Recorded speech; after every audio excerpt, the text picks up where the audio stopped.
Good morning, ladies and gentlemen.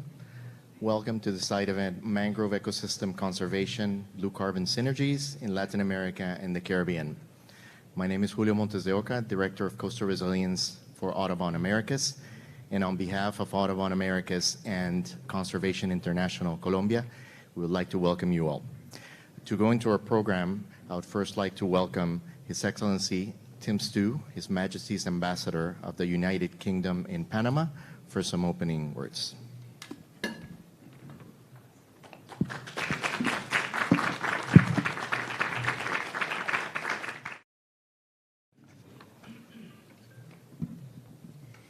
Thank you very much, and good morning to everybody. It's a real pleasure to be here. I know our Secretary of State for Environment, who's with us in Panama these couple of days, really wanted to be here. She's a big fan of mangroves, but as we all know how many events are being organized all at the same time, she asked if I would represent her here this morning, which I'm very, very happy to do. And I think this has been a fantastic conference already, Our Ocean 2023, graciously hosted by Panama. It's already proving quite a significant and successful event with a number of new commitments made. Those include those of the United Kingdom. We announced, amongst other things, yesterday an additional £24 million to the Global Fund for Coral Reefs over the next 3 years to protect, restore and safeguard those reef ecosystems and the communities that depend on them. Anyway, I mean, mangroves and blue carbon, which is what we're here to talk about there, they are key parts of the conference, of course, under the broader headings of climate change and sustainable blue economies. And both have gained significant traction in the last years. And I hope it's already obvious to you, Britain's a strong supporter of ocean conservation and blue economies. Because if managed well, both can significantly help tackle climate change, but also while also bolstering economic development. And by the year 2030, we estimate that blue economies will be worth an astonishing $3.2 trillion US, with blue carbon alone reaching $50 billion US. And this economic potential is not separate from climate change or mangrove conservation, but instead very much complementary. We know that, of course, that mangroves provide vital ecosystems, supporting people's livelihoods and conservation of the environment. We know that mangroves are incredible biodiversity hotspots, providing safe breeding grounds for fish and shellfish, in turn contributing to fishing and food industries. And we know that mangroves support ecological protection, preventing erosion, floods, rising sea levels, while also filtering sediment and facilitating soil's vertical growth. I'd add that mangroves are also excellent for carbon capture and storage, accounting for 14% of the total carbon sequestration by the global ocean. And other data shows that the economic value of this carbon sequestration by mangroves can reach $3.3 million US per habitat. As such, this economic value derived from the myriad of benefits of mangroves ranges between 200 and 900,000 US dollars per hectare.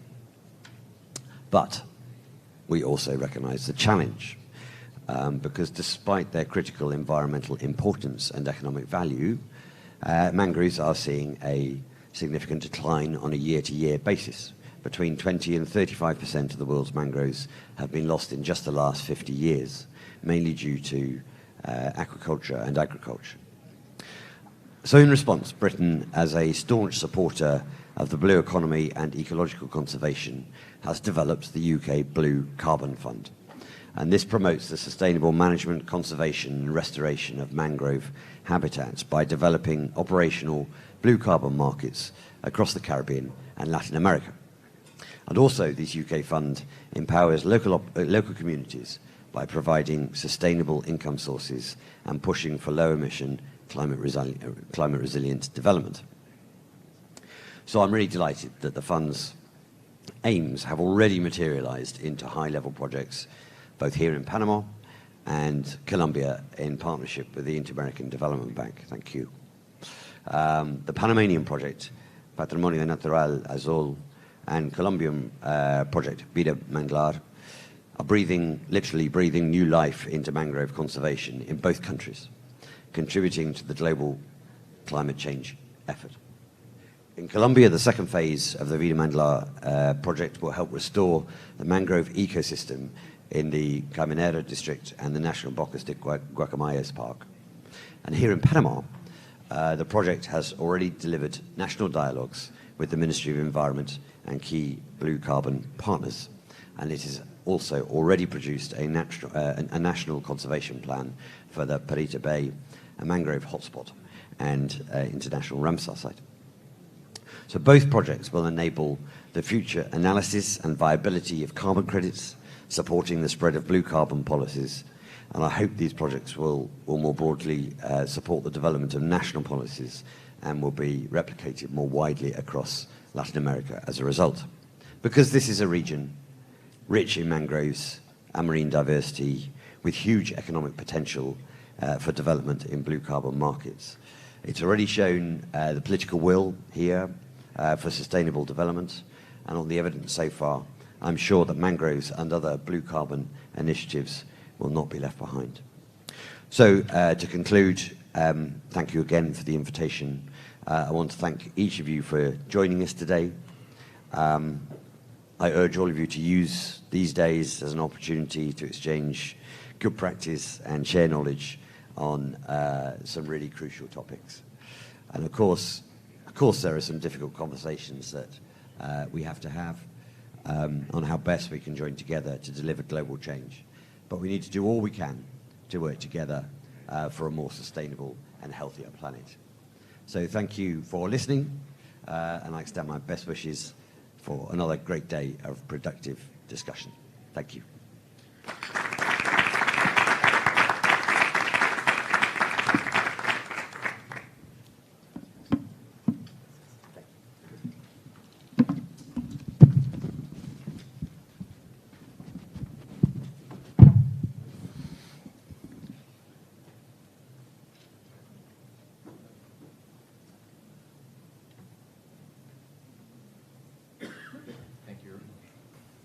Hola.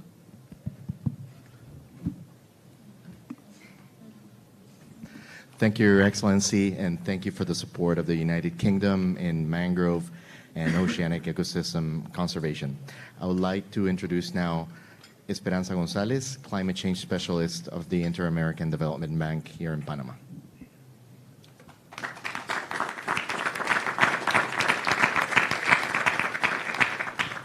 Gracias. Primero que todo, buenos días. Muchas gracias por estar aquí presentes hoy. Hago extensivo el saludo de parte de la representante del banco que no pudo estar aquí en la apertura. Se disculpa por esto. Está atendiendo She is taking care of other representation type endeavors. Oceans cover more than 70% of the planet, and they're essential for life. These ecosystems provide us with foods, they regulate the climate, they absorb carbon dioxide, and they produce a lot of the oxygen we breathe. They also harvest great biodiversity, and they are a migration route of several species. Latin America and the Caribbean is a region intrinsically linked to the ocean. All of the IDB member countries, with the exception of 2, have significant coastlines, and 25% of the residents in these areas live in coastlines. And island countries in the Caribbean, this number reaches almost 100%. The IDB is committed to supporting the climate agenda of natural capital and biodiversity in Latin America and the Caribbean. The IDB co-leads the multilateral bank efforts with the commitment after COP26 to integrate nature in their policies and to significantly push the funding amongst their member countries. We are currently working on implementing the joint nature declaration, people and the planet. In this line, the IDB is also working on a plan of action for natural capital and biodiversity within our own operations. And of course, this includes conservation and the sustainable use of coastline natural resources. The IDB has a natural capital lab, which is a one-stop shop so that the IDB can foster funding towards conservation, landscape, reconstructive ecosystems, biodiversity, and marine ecosystems. For example, we have recently supported Barbados to complete a debt to nature initiative with the support of a $50 million pledged by the IDB and also Nature Conservancy. This cooperation improves the conditions of a loan given to the country so we can buy debt that was bought too expensive so that the fund can be used for a conservation and maritime restoration program, long-term marine restoration program, and restore up to 30% of the marine area. In Chile, we created the Naturaleza Chile Fund, which has as an objective to fund conservation. That fund has 2 work programs already designed, which will lead its efforts for the first 2 years. Among them, we have the marine protected areas. In Costa Rica, the IDB supported the post-COVID recovery initiative for blue economy initiatives, meaning that natural or nature capital projects can provide employment, foods, and improve resilience. The IDB is honored to pledge $15.6 million of blue carbon from the UK to work on promoting conservation, preservation, and sustainable use of coastline natural resources, especially mangroves.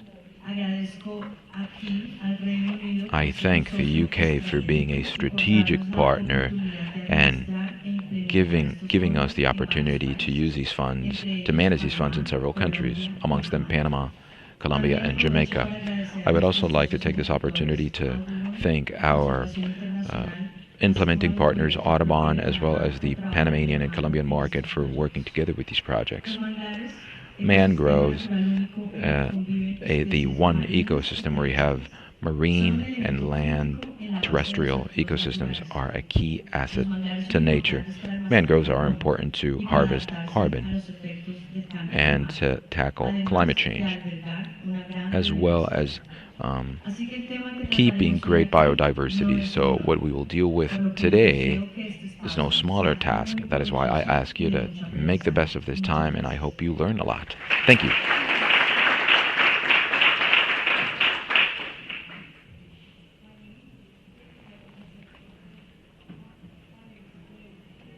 Thank you, Esperanza and Inter-American Development Bank, for your support and active participation in this process that makes it a key partner in achieving our goals. We would like to now give you a short, brief video presentation by Audubon Americas and Conservation International Colombia on the blue carbon projects that we work on under the UK Blue Carbon Fund. So please enjoy our presentation.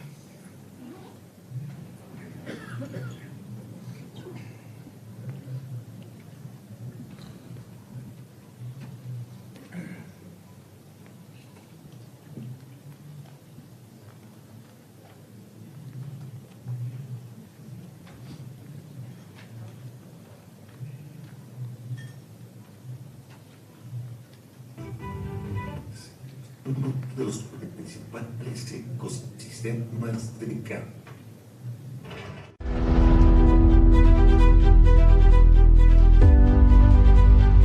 Los manglares son uno de los principales ecosistemas de carbono azul. Estos almacenan carbono en su biomasa, en la superficie y suelos.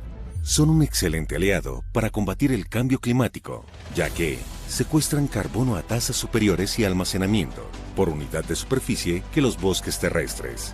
El Global Mangrove Watch estima que el carbono orgánico total almacenado en los manglares de Panamá es cerca de 259 millones de toneladas de dióxido de carbono equivalente y en Colombia 462.38 millones de toneladas de dióxido de carbono equivalente. Para proteger estos ecosistemas, el UK DEFRA Blue Carbon Fund y el Banco Interamericano de Desarrollo apoyan 2 proyectos en la región. Desde 2021, el proyecto conocido como Patrimonio Natural Azul busca valorar, proteger y mejorar el capital natural costero de Panamá a través de investigación científica, educación y su incidencia en la promoción de cambios en las políticas y el comportamiento de sus beneficiarios, trabajando en dos áreas prioritarias, Bahía de Parita y Bahía de Panamá, mediante 40 unidades de monitoreo para la medición de la captura y el almacenamiento de carbono, su impacto en la biodiversidad y la valoración de los servicios ecosistémicos de los manglares, tanto en protección costera, captura de carbono y pesquerías. El proyecto enmarca innovadores estudios como el monitoreo acústico de aves, como estas pueden ser indicadores de la salud de los ecosistemas y su posible relación con el almacenamiento de carbono y el desarrollo de un mapa de especies de manglar que pueda ayudar a futuras acciones de restauración. Además, incluye la promoción de una conciencia conservacionista a través de las aulas verdes, el emblemático programa de educación ambiental de la Sociedad Audubon de Panamá, donde 3.320 estudiantes y sus maestros en 18 escuelas han experimentado la naturaleza y aprendido sobre los ecosistemas costeros mediante excursiones y actividades prácticas semanales. Patrimonio Natural Azul promueve la participación activa y el compromiso de las partes interesadas para impulsar el aumento de la protección de estos ecosistemas y su restauración. Los resultados de este proyecto proporcionarán a las autoridades las bases técnicas y científicas para la mejor planificación y gestión de la agenda climática a nivel nacional e internacional, promoviendo, entre otras, el desarrollo del mercado de carbono azul y la actualización de las contribuciones determinadas a nivel nacional, y aumentando la ambición climática en el tema de manglares, gracias a la disposición de la base técnica y científica y la instrumentación necesaria para su implementación. Por su lado, en Colombia, el programa Vida Manglar busca reducir los efectos del cambio climático y conserva los ecosistemas de manglar del Caribe colombiano. Tiene como objetivo evitar la emisión de aproximadamente 939.296 toneladas de CO2 a la atmósfera en los próximos 30 años. Vida Manglar, el primer proyecto de carbono azul registrado por Berra para la venta de créditos de carbono, con los estándares BCS, Carbono Verificado, y CCB, Clima, Comunidad y Biodiversidad. En el marco del programa Vida Manglar, se realizan diferentes acciones en pro de la gestión del ecosistema y de las comunidades mangleras, como son restauración de caños, siembra y construcción de viveros comunitarios, monitoreos de especies de alto valor de conservación, 14 organizaciones de mangleros articulados al proceso, 581 familias beneficiadas, 23.343 metros de caños restaurados, priorizando la regeneración natural del ecosistema de manglar. El programa se ha desarrollado como una alianza interinstitucional del Ministerio de Ambiente de Colombia, la Corporación Autónoma Regional de los Valles del Sinú y del San Jorge, la Corporación Autónoma Regional de Sucre, la Fundación Omacha, el Instituto de Investigaciones Marinas y Costeras, INVEMAR, Conservación Internacional Colombia y comunidades de mangleros organizados ubicados en el Golfo de Morrosquillo. Gracias al apoyo del Banco Interamericano de Desarrollo y recursos del Gobierno del Reino Unido, así como de otros donantes nacionales e internacionales, actualmente Vida Manglar avanza hacia la ampliación de su cobertura a una nueva área del Caribe colombiano. Vida Manglar, a través de la conservación y el uso sostenible de los recursos asociados al manglar, busca maximizar beneficios para la biodiversidad, el clima y las comunidades del Golfo de Morrosquillo.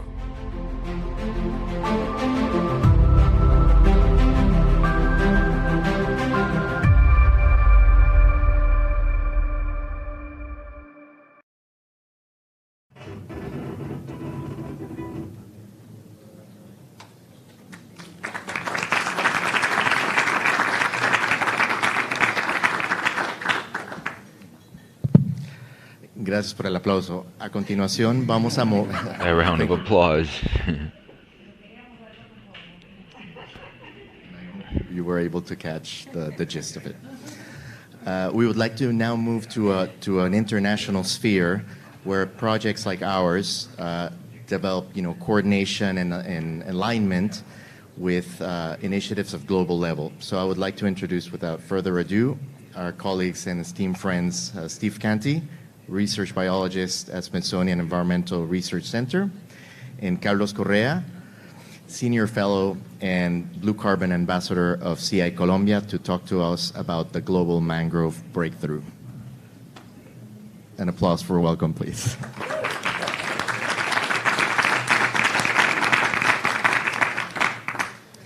Well, welcome, mangrove lovers. I'm really excited to be here today to talk about the mangrove breakthrough. It is a little bit different it's a community of action. It's a multi-sectoral groups coming together to do something that's never really been seen before at this sort of level. It's been championed by the UNFCCC Climate Champions, and it's a lot about climate mitigation, but mangroves give so much more than that. What you can see here is 4 billion, right? That's a lot of money. But conservation is not $1 million problem, it's $1 billion problem. And what we've just heard from today, from the opening remarks, is how important these systems are and actually how much they're worth. They're worth billions and trillions. So a $4 billion investment for $50 to $100 billion or more, up to trillions. This is a drop in the ocean, really, and what we can do, but we need to do this working together, public, private sectors, and the civil society.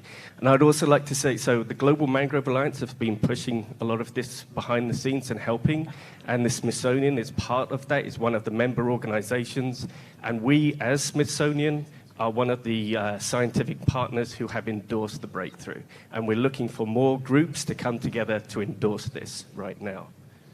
So why are we in this situation where we need to have this breakthrough?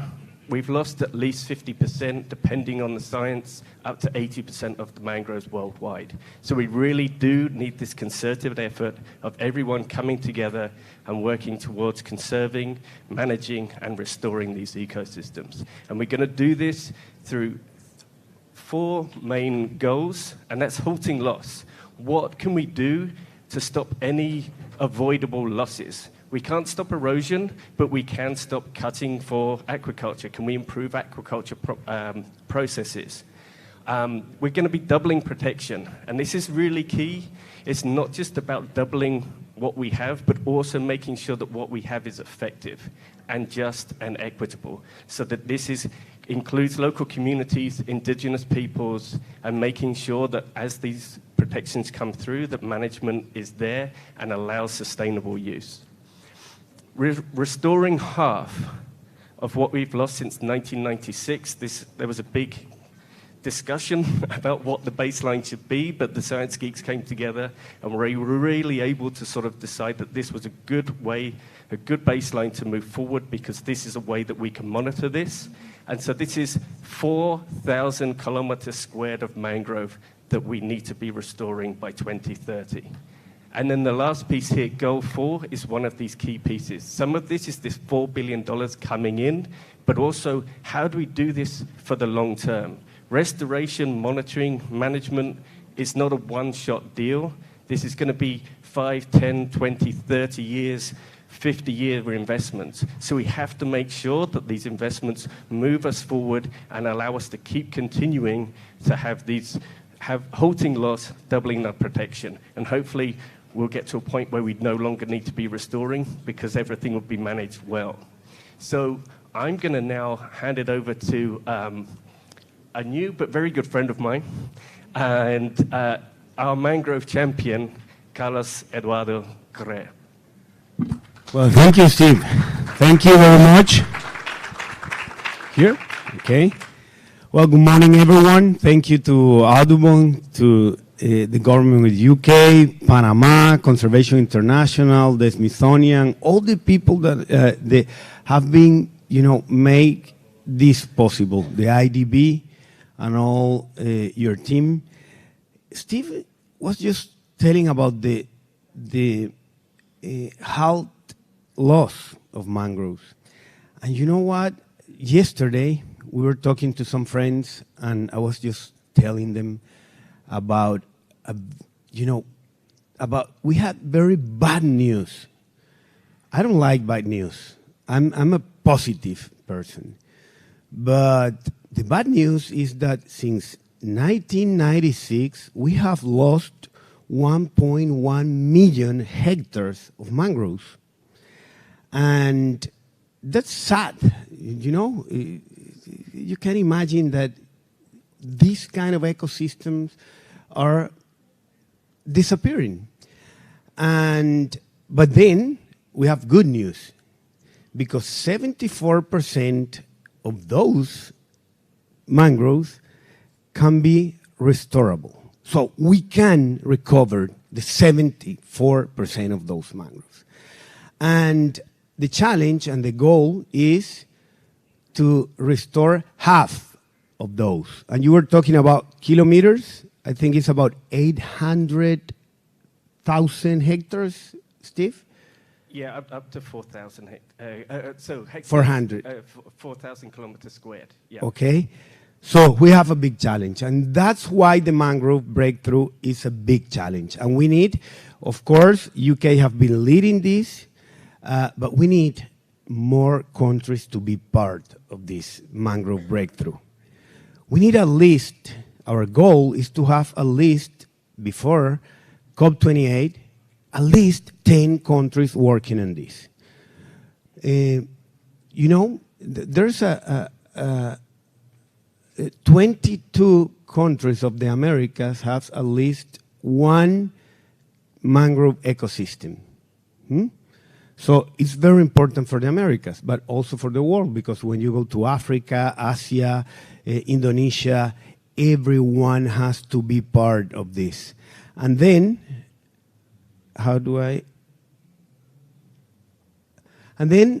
a comprehensive, coordinated global approach. We need, as you saw in the video, community, action, and investment. Community, I always talk about two words here. Science, that Steve has told us just how science has been part of this. We are not just planting mangroves. There's science in it. And the second one is trust, because when you talk about community, you talk about trust. If they don't trust you, you cannot do anything about this that we have seen. And the Vida Manglar project in Colombia that you saw the video started like this, 7 years ago with the communities. Can you imagine if you go to a community 7 years ago and tell all these people that you saw in the video and tell them, let's plant mangroves. And in 7 years, you will be receiving some money because of the capture of the carbon. What? Capture carbon, money? What am I going to do for 7 years? Well, you have to take care of those mangroves. You have to conserve those mangroves. And we have to start planting and building all these mangrove nurseries. And then you will see the results. Well, the good thing here in the Vida Manglar project, Steve, is that the community are already receiving resources from this project. And that's the most amazing thing, because now it's science, it's trust, community, but we have stories, real stories about this. And now it's easier to bring best practices to every country, because it's the community telling us about this. So there's community action. We are doing things. They're not only pledges. It's not a promise. It's a reality. And it's on the territory. Last year, here's David, my colleague from CI Colombia too, we sold credits at $27 per credit, and 32, okay, $32 per credit, and now all that money is going into the communities. So do you think there's someone in Cispatá in Colombia from this community that are going to allow someone to cut a tree or a mangrove? No. They're, you know, preserving and conserving these ecosystems as, you know, part of their lives. And then investment. Steve was just talking about the 4 billion and development sustainable financing mechanism. it's important to be, sustainable in time. But also, these kind of projects are auto-sustainable because after 5, 6 years, they are already receiving funds for this. And of course, with the support of the IDB, the Audubon, the UK government, all the organizations, they will start a new stage now in this year. Not in Vida Manglar, but just 50 kilometers away from Cispatá. The breakthrough principles: safeguard nature, employ the best information and practices, empower people, align to the broader context, design for sustainability, and mobilize high integrity. And finally here, why join the mangrove breakthrough? We're talking about climate change mitigation. Mangroves are a natural climate solution, an important part of the effort to limit a temperature increase to 1.5. And then disaster risk reduction. Look at this. 60% of the planet's population, 3.8 people, live within 150 kilometers of the shore. So is it important for us? More than 60% of the population has to be and to do, and is related to mangroves or these kind of ecosystems. That's why it's so important to join the mangrove breakthrough. But also, the global commitments. Mangrove management and restoration contribute to global commitments such as the Paris Agreement, Common Montreal Global Biodiversity Framework, Sustainable Development Goals, and the 30 by 30. Steve, 41% of the mangroves are in protected areas. 41%. And that's why you were talking about doubling conservation and protection.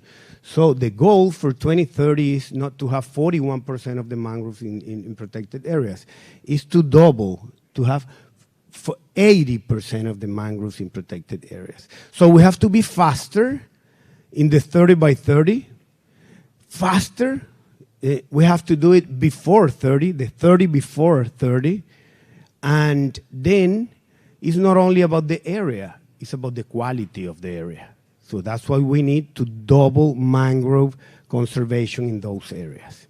And this is what we are working on, trying to bring support, to be part of this, but not only countries. We are talking about organizations, multilaterals, communities, private sector. When they understand the power of this, they will be part of this. And I want to finish with a story about adaptation. We updated in Colombia our NDCs as a country in 2020. And 196 actions, 20 of those are adaptation actions. And we can see this kind of ecosystems being part of the NDCs. But in 2020, Colombia had the biggest hurricane ever, a Category 5 hurricane in San Andres and Providencia on the Caribbean coast. And after that hurricane, the day after, we went to the island, and we saw everything was devastated. 80% of the mangroves were affected. About 60% of the coral reefs were affected. And then we started, talking to the people, and they said, all the infrastructure, the housing, the public infrastructure that was behind the mangroves were the less affected. And they were just talking about this. And you know how they call the mangroves? The heroes of the Giota. Los héroes del Giota, because they saved them. So now they understood why the importance of mangroves in adaptation. So we are related to communities, to save life and ecosystems,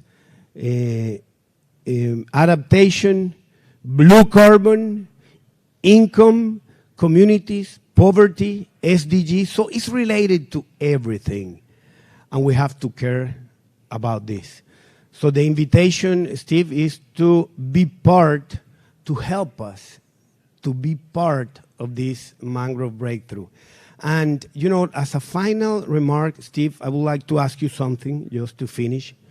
What do you think about the relation between the mangrove breakthrough, the blue carbon, the SDGs, the gender, and of course, women?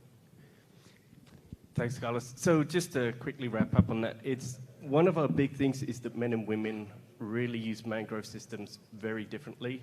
And women have greater access to mangroves and also seagrasses, because whilst they have other duties within the household, it's easier to get to mangroves and seagrasses to go fishing or gleaning for things. Yet women are often excluded from the management or conservation actions.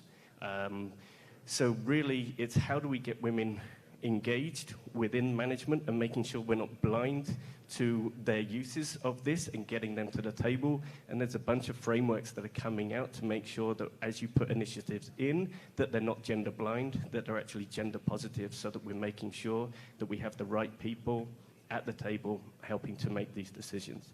And can we just put the next slide on? And Which one? no, that one, it's a bit fuzzy, but there's a QR code there. Hopefully it works, and that's a way that you can actually come in to join and endorse the Mangrove Breakthrough.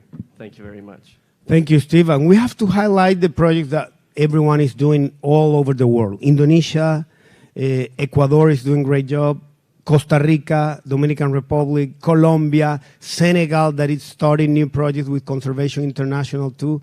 And Julio, there's a thing here.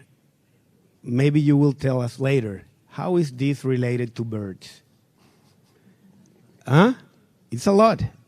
Tourism and, well, so many things. So thank you very much. Let's do this together. We need collective action, see, to do things. So the Mangrove Breakthrough is one of those actions that we need to do together to save our lives and to save the planet. Thank you very much.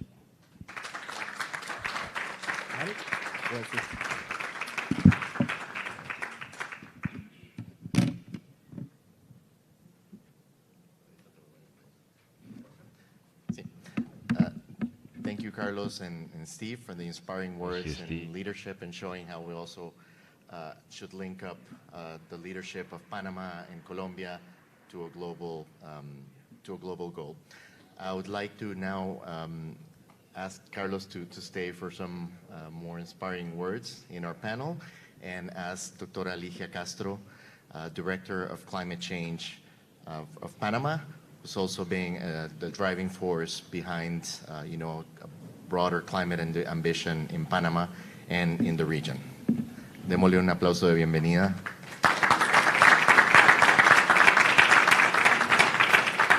Bueno, sabemos que estamos en tiempo con el panel. We know that we are a bit tight with time with the panel, so if you can stay here, stay. If not, if you have to leave, that's fine. Ms. Ligia, thank you, the distinguished panelist. Mr. Carlos, you are a former Minister of Environment in Colombia, and Ligia, also former Minister of Environment, but you're now Climate Change Director. So, Ligia, how has the Ministry of Environment established goals for your NDCs for developing mangroves, preserving them, and considering the climate threat we have, sea levels rising and other risks? Maybe you can tell us a little bit about what is that macro strategy, that vision that the ministry has, so you can see these projects come to fruition, these systems and other coastline systems. So Panama presented the NDC update, the NDC 1 update in 2020, and out of 2 sectors, we went to 10 sectors. One of those 10 sectors were coast and coastlines and sea areas. We committed to the restoration plan, mangrove restoration plan, that we have happily met that in advance. This is a document that was published approved through an executive decree and published in the Gazette in 2021. But there are great new challenges. One of them is that after presenting the update of the NDC, we finished the second biennium report and we evidenced that Panama was carbon negative. And then during the Glasgow COP26, there was a international call to action to raise that ambition. So in that sense, we are preparing our NDC2. So we can increase that ambition so that Panama will commit to stay carbon neutral by 2058. In order to do that, we have to make great strides in the 10 sectors. Coastlines and sea areas where we have the mangroves, we have a pretty good technical manual for restoration. But we just finished seeing the sea level rise scenarios by 2050, and we researched it with the Cantabria University in Panama. By 2050, we'll lose a lot of its coastlines on the Caribbean and on the Pacific. Most of the coastline territory that Panama will lose is mangrove area. So we will have to update that mangrove restoration plan, because instead of focusing the restoration to the coastal limit, it will have to be in the transition belt, so we can always make sure that that investment will definitely strengthen, so we can continue to have mangroves and the coastline protection of mangroves, coastline erosion, and sea level rise. So there was a great challenge there. Another important challenge is with this NDC2, we have to also include in the coastlines and sea area, marine area conservation, we have a compensation program. We already have a program that's now on its third year. Corporate carbon footprint reduction. So far, we have 158 companies that are doing it and doing it well, and they have to start compensating already. Out of these companies, one of them has the commitment of being carbon neutral by 2030. This is the Panama Canal Authority I am referring to, and 100 of them have a commitment to become carbon neutral by 2050. Therefore, right now we have the climate transparency platform running already, which already has some modules. We need to start as soon as we can a module that will allow us to register mangrove conservation. We are also going through an executive decree consultation period. Hopefully it will be approved and published in Gazette for the creation of a mangrove restructuring and restoration for blue carbon. So this will give us legal certainty for those compensations. And we've been in the process of standardization, a harmonization of standards for the carbon market in Panama that has started its pilot stage right now. So as the standard is a better quality, it will allow us to have a better price. But most importantly, it will guarantee that we have the social co-benefits that we need to have, so we can actually see improvements in these coastline communities, but especially so we can effectively develop a local economy, a blue local economy that when strengthened impacts a macroeconomy. We generally see macroeconomy in hard, cold numbers, and we do not realize that if a microeconomy is not strengthened, macroeconomy will not be impacted positively. And in this case, blue economies are a key component of macroeconomies, and we have to, financiers, economists, the Ministry of Economy and Finance has to see this, municipalities have to see this.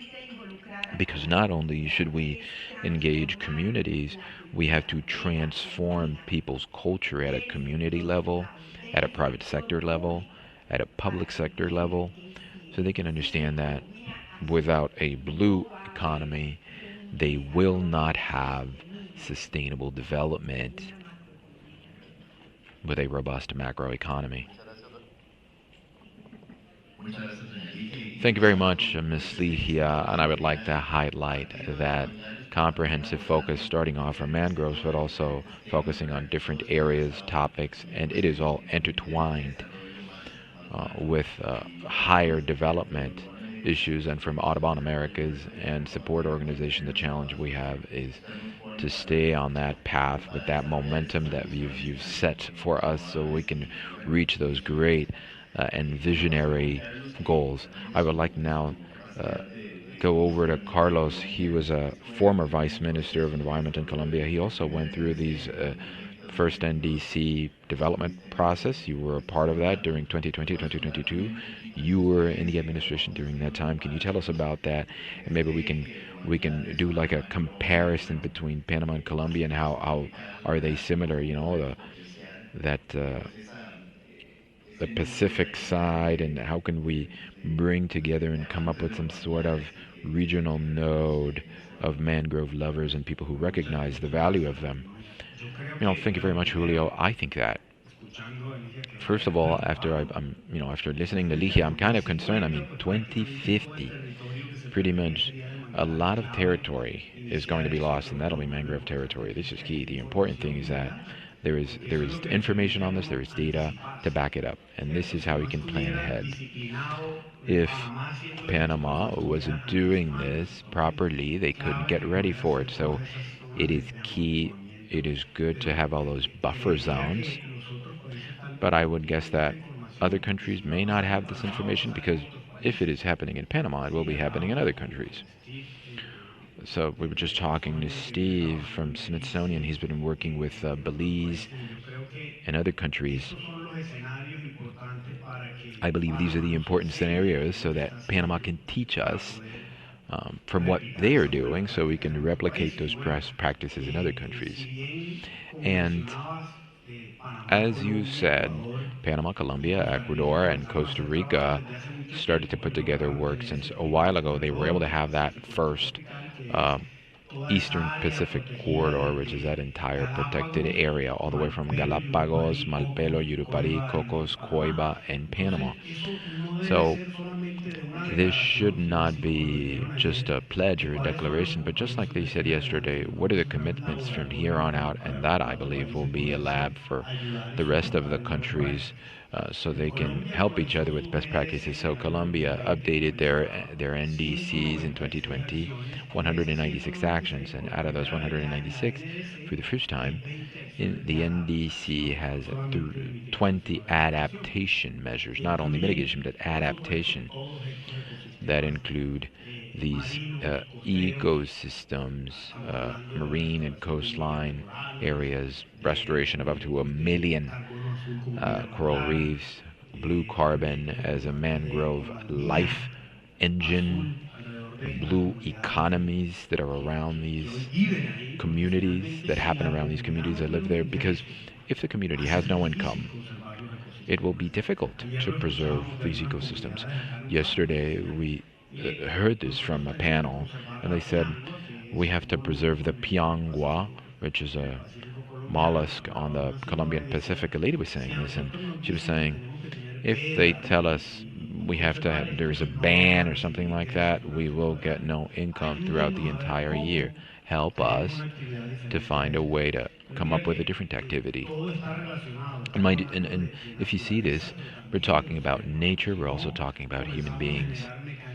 If we do not put together income mechanisms for these communities, we will not be able to preserve them.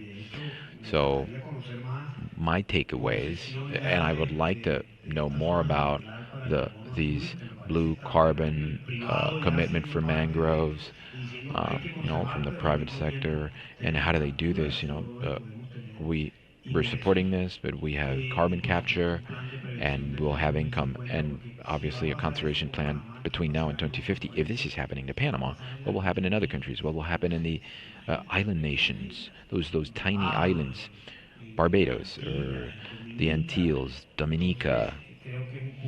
So I think this is definitely something to pay attention to. Colombia has been working quickly, trying to go into the market. the climate initiative approved in 2021, there is also an important chapter that was implemented for the policy creation of the market and being able to go out to the market, and this should be ready in 2025. There is something important here. Colombia has a carbon tax since 2016, and this has helped to boost the carbon market dynamics. Obviously, blue carbon, which has a higher price because of the conditions and the strength that these systems have. They capture 7 times more than a native land forest, not only uh, uh, capturing, but the amount, how much it can store. So these systems help us with adaptation, with resilience.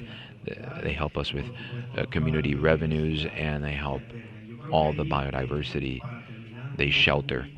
So, Julio, I would like to wrap up by saying countries should not stay this in just actions. If there's no public policies, you will not see this happen throughout time. When a government leaves office, programs die out. But when you have a public policy that is put into policy, into a legislation, this is how you keep it in motion. So science, knowledge, political will is what we need so we can do all this, and also aligned with international commitments. Thank you, Carlos. And we definitely see here some collaboration opportunities, at least regionally, Panama, Colombia, and we hope to be able to support you with these projects. And now, we're at an oceans conference, but we have to take a look at how do we highlight the mangrove as part of that oceanic environment and in connection with marine protected areas. So I was wondering, with this whole perspective attempting to integrate the mangrove, can we think about the mangrove like that limit between the land, the sea? How is that all connected? Working with marine seagrass, or seagrass rather. Can you share a little bit on this? So you see, there is a big challenge. There are a lot of other challenges, but this is a big one, because you were talking about the Coiba marine corridor, but yesterday when Panama had the chance to expand its marine protected areas on the Caribbean side, maybe we can make an effort between the countries in the Caribbean so we can put together a kind of corridor or partnership on the Caribbean side focused on marine protection. Why am I concerned about the Caribbean? Because the Caribbean has a lot of temperature situations and acidification situations, and the temperature and acidification situations based on the IPCC are concerning. Considering that, when you have 1 degree of increase, algae will certainly die, and corals feed from algae. The issue is that this increase is happening a lot faster than some species can adapt. We do not know, and Smithsonian and other centers can verify this, how that temperature increase in the case of Panama, the Caribbean, by 2030 that will be 1 degree. So we are in the doorstep of possibly losing algae in the Caribbean because of temperature rise and acidification. The role they play in ecosystems and marine ecosystems together with corals. How will we propose what we will do? What kind of actions will we take? How will we plan it? And this partnership between Caribbean countries, so we can consider these things, is key. Taking as reference what we already have on the Caribbean side. Panama looks as if it's an island. For those of you who are not Panamanian, if you ride in a vehicle, you can from the Pacific to the Caribbean in 1 hour. On the Caribbean coast, in the lower end of Colon, mangroves are gone. Not because they were chopped down, because of sea level rise. They pretty much have no beaches, no palm trees because of sea level rises. So uh, now they have, if you will, call them a cliff. So, so we're talking about 2050, 2070, but we already lost mangroves.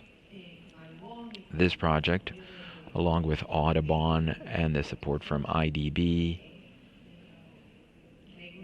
and UK funds, this is important because the 2050 climate change scenarios, well, one of the main areas with mangroves affected are the ones in the Gulf of Parita and the Gulf of Panama. So we already, in this project we are putting together, we have to think about how will we rethink restoration in these two areas. The advantage we have here in Panama, the NDC-1 had already been worked on comprehensively on adaptation and mitigation. We already had a 21 indicator system for monitoring and assessment so we could measure how do we move forward with adaptation. The novelty with the NDC-2 is that we've incorporated a monitoring and assessment system for loss and damages with 16 indicators that will allow us to see how much are we backpedaling because of loss and damage. So not only sea level rises do we have to take a look at, also extreme events is an issue. What you said about the hurricane, we had three Niñas for 3 years in a row. That never happened in Panama before. More rain, but now Niño is increasing. And after three Niñas, we never had a Niño right after. 30 years back, they would switch places every 10 years, and then that time frame was shorter. Now you have three Niños back to back, and now you have a Niño. And the Niño affects us with great droughts, a big lack of rain, which means during the 2024 dry season, we will have a longer drought, a drier season, higher temperatures. So we have to plan for protecting coastline, sea resources. So, right, you're talking about an adaptation capability. So we're developing policies, instruments, but on the other side, we have to take a look at these situations that are right in front of us. I will now go to Carlos so he can talk about how do we deal with this duality and maybe Colombia's experience. Thank you. And to the question you were asking a while ago is, how is this all related? Coastlines, people. So there's something here. First of all, Madam Director, thinking about what you were saying, the first thing is there is so much information out there. There's so much research out there. Audubon, Smithsonian, the IDB, they funded so many projects. International Conservation, Conservación Internacional has a team of people focused on that blue economy, focused on carbon, mangroves. We just move forward with the Singapore government and Conservación Internacional. We put together a Singapore mangrove research program. So let us not reinvent the wheel. This is something I want to put out there. Hear me out. If Panama has knowledge, if Colombia has knowledge, if Costa Rica has knowledge, amongst many other countries and organizations, why don't we get together, bring all that knowledge together, bring all that effort together? Let us not start saying, I started out, all the way from creation and started from scratch. No, let us join efforts, work faster. I think we're going too slow. Climate is hectic, but climate is all over the place, but we're making it, go crazier.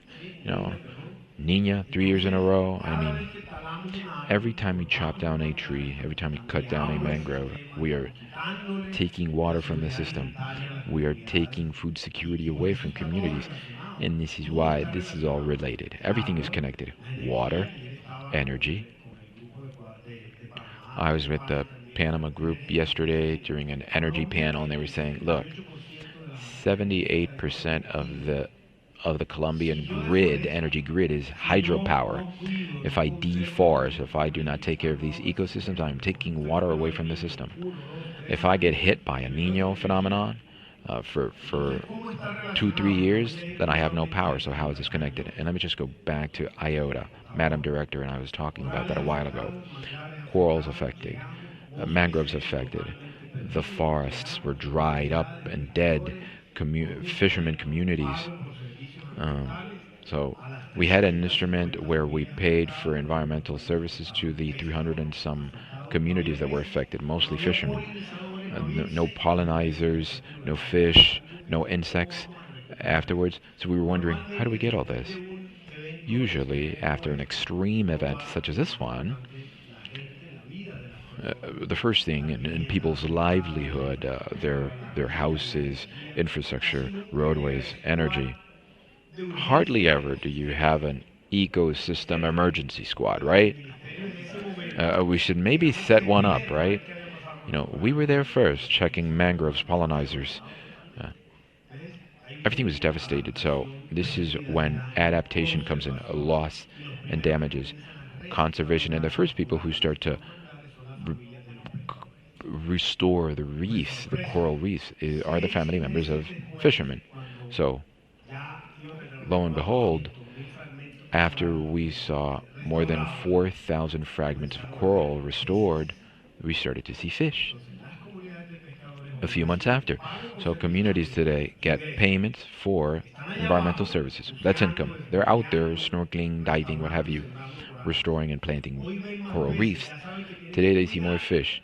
So now they know they have to protect that coral barrier. And they have a double activity, diving schools. My friend Edgardo, he's here somewhere, diving schools are already putting together diving with a purpose initiatives. In the past, there was $100 for an investment. Now they're getting paid $200. So they can get people to plant coral reefs. So mitigation, adaptation, loss and damages, communities, their income, ecosystems, and of course, quality of life for all these people.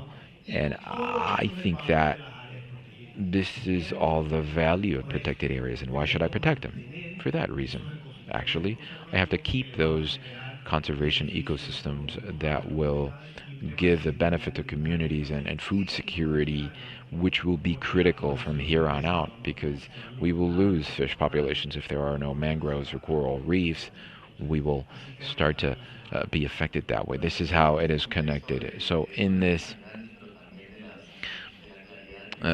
with these big challenges and the clarity, just to wrap up, I would like to ask you, please, can you, out of that motivation we want to put out there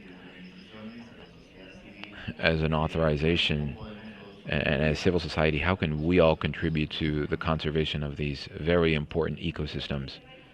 A lot has to do with culture shift. All these initiatives and projects have to have a capacity building component that is very important, not only from the community side, but also decision makers. We have to strengthen their capabilities. We have to change the culture from the family side of it, the community side, at a municipality level, to the government side of it, so people understand that we have to work as a team. No one is left out. Everyone's important, so we can transform the reality that we have today because of the climate crisis. And these solution alternatives can actually be implemented with a strategic partnership with all sectors, bringing together all sectors. So all these initiatives are key, and they have to have that capacity building component. We also have to work on incorporating this into the education curriculum, cross-functional climate change. And not only in some areas. In Panama, our universities do not include any course, any mainstream course on climate change. The first Masters of Climate Change will be started with a technology university in Panama. They reviewed it. We helped them to put it together. This is the first initiative we will have focused on that. And when you have loss and damage, you do not have sociologists and psychiatrists ready so they can service extreme events, focused that look at loss and damage. And this is a traumatizing experience that communities go through, and we have to see that we need economies and financiers that include climate change into their careers, because they get to a company, to a ministry, and they know nothing about making a decision, a financial decision, including climate change or putting climate change in the mix. We have to work together to take capacity building to all levels of society in all sectors so we can transform realities and survive as a society. I have to wrap up because everything is so clear and important. I just wanted to say the public policy part of it, otherwise it will not stay in time. The other thing is environmental change. As a former minister in my country, I mean, you have this in your DNA. By the year 2030, we were able to get environmental climate change on elementary school, high school, university. So we are starting to include it in the curriculum. What Lee is saying has to happen. You have to include this in education. Also, an OECD research from 2021 that used 2020 numbers, they told us that green employment demand is about 6 or 7% of the global labor market, but the supply is about 4%. So there is a gap where we are not producing enough human talent to tackle what's coming. And the psychologists, environmentalists, engineers, so academia, but also organizations, we have a great responsibility. We have to train people because the gap will get wider and wider and wider if we do not tackle this quickly. So I'll be very brief. So briefly, please. Thank you.